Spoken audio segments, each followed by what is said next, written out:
A Meridian woman says she's homeless after the city forced her out of her tiny home. She bought a tiny home and then planned to park it on private property in Meridian. But the City of Meridian says that's against city code. The city ordered her to leave by this month.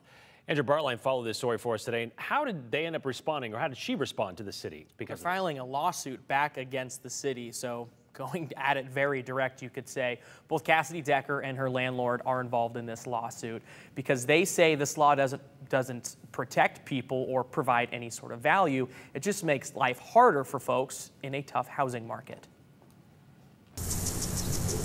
Live most of your life in the Treasure Valley, and recent trends in the housing market will pick priorities for you. Stability, flexibility, and affordability. Chasidy Decker found her priorities intersect on a set of wheels. My last gift from my grandfather. And she planned to park that tiny home here. This is normally unplugged, but renting a small plot of land on the side of Robert Calicow's house. It's a beautiful little home. We looked at this as a win-win situation. But so far, it's been nothing but loss. 100%. Within a day, Meridian code enforcement told Decker her home violated city code. They have essentially made a Idaho native and a Meridian resident homeless. The city forced Decker out of her tiny home August 1st. She can legally park the tiny home on Calicow's property, but according to the code, she cannot live in it.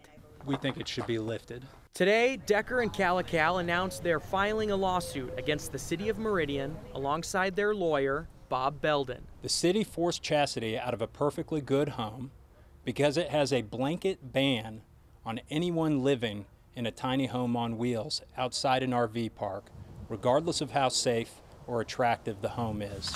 The lawsuit argues the city code in question has no substance. It's an arbitrary ban with no legitimate government interest, such as safety. This is set to code. The lawsuit further claims code enforcement is choosing only to enforce violations in the neighborhood against Calicow's property because he moved to Idaho from California. Governments need a good, legitimate reason to treat people differently.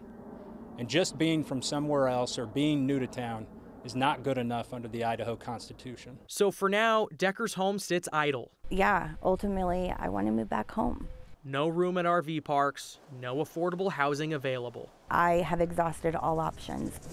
Decker now may have to rework her priorities. Short of being forced out of the city that I love, I don't know.